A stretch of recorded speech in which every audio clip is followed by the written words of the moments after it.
David. Come on, somebody. To sin. Come on. Had David been obedient, David would have never sinned. But since David sinned, somebody say, since David sinned. Because oftentimes we beat ourselves over, only if I want to did this. Come on, but since you did it, come on. Since you didn't achieve your goal, or since you didn't do what you could do, you didn't do your best at this, that still doesn't mean that's the end of the story. Come on, somebody. How many people know that's still just the beginning of the story? Come on, somebody. Amen. The only thing you got to do, because I didn't achieve my goal, then I didn't do it to the best of my ability. Guess what? I just need to bounce back. Come on, and get it back right. Come on, like the second time. So, amen. So we bless God again, amen, for understanding. But there's some things missing in David's life. Come on, somebody. Amen. That David recognized in the point of him sinning. Anytime you sin, there's something that you long for, and David wanted it back. Come on, somebody. And I want to show you in verse number 5 and verse number 6 and verse number 8. David says something so profound, and this is the bouncing back. After I confessed it, after I got it right, after I recognized and realized what I'd done, come on, somebody, or what I didn't do, come on, somebody, now I can bounce back and get it right.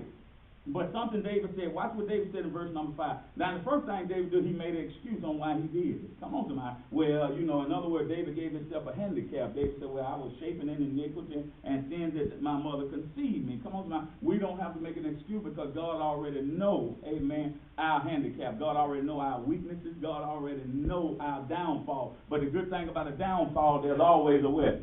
Uprising. Come on, somebody. You never stay down in God, so we ain't got to tell God about our down sitting. But we need to be saying, God, I know my uprising. Come on, somebody. I can bounce back because there is an uprising to every down sitting. Come on, somebody. So we don't have to make excuses, amen. Come on, somebody. We need to acknowledge, amen, and we need to acknowledge what we did, true or no, but we don't need to just dwell on what we did. Come on, somebody. The scripture says, therefore, if any man in Christ, he's a new what? Creation. Come on, somebody. Old things are passed away. That means the guilt that I did 10 years ago. Let me tell you something. If you still suffering with things of your past, guess what? You really hadn't got over come on, you really hadn't forgiven yourself. Come on, and if you don't forgive yourself, then how you expect God to forgive? Because when God forgives you, then guess what? That thing that you're suffering with now is washed completely away. So you can move forward. Amen. David coming to a place, and I want to get you to verse number 6, because something he was longing for. He said, behold, thou desires what?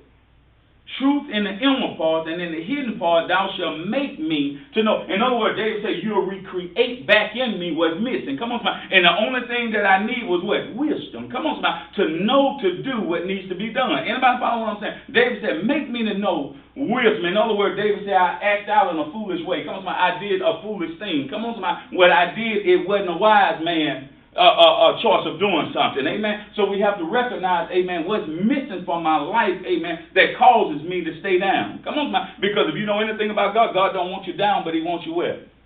Come on, somebody, amen. So we have to understand, regardless of what we face, regardless of what challenges we face, or what we've been through, or what we're going through, come on, somebody, it never intended to knock us out. It wasn't designed to knock us out, come on, somebody, but to cause us, come on, somebody, to bounce back. Watch what he said. Make me to know wisdom. He said, purge me with hyssop, and I shall be clean. Wash me, and I shall be whiter than snow. Watch what he says, and I love this word in verse number 8. He says again, recreate. The word make means to create. Watch what he said. Make me to hear what? Joy and what? Gladness. Come on, somebody. And some of us need to hear joy and glad. And it's amazing, amen, how joy and glad. You'll think it's something, amen, that's really something that you just do, but that you have to hear it. And when you hear, come on, somebody, you have to receive what you hear. The Bible says faith come by what? Mm-hmm. By what I hear. Come on, somebody. And that's by me hearing the word of God. Now, watch it. He said, make me to hear what? Joy again. In other words, God encourage me like you used to encourage me. Sometimes, let me tell you something, a lot of things that we think we need, we really don't need that. But we need to be encouraged so we can get what we need. Come on, a lot of things that we ask God for, you don't need God to say, God, do this and do it. The only thing you need is encouragement. That's like fulfilling a goal. Come on, something you want to do. Guess what? One of the number one reason why we can't do or achieve a lot of goals that we have, because we don't encourage ourselves. If you more depressed and distressed than encouraged, then guess what? You will never pass your assignment. Come on, somebody. Because you are, come on, somebody. But if you encourage, come on, somebody, you're going to do it to the best of your ability. Why? Because now I can think right. Come on, somebody. I got peace. Come on, somebody. I got the joy that I need to achieve my goal. Let anybody follow what I'm saying? Come on, somebody. So you don't have, let me tell you something, any downfall, and I like to say any mistake that we have made, and I like to say mistake, because some of the things that we have done wasn't mistake, but it was intentional. Come on, somebody. But even with that, come on, somebody, if we get it right with God, come on, somebody, we don't have to drown in what we did. Come on, somebody. Or we don't have to drown in our in our intentional sin. Come on, somebody. But the thing we do, get it right, and guess what? Bounce back. Come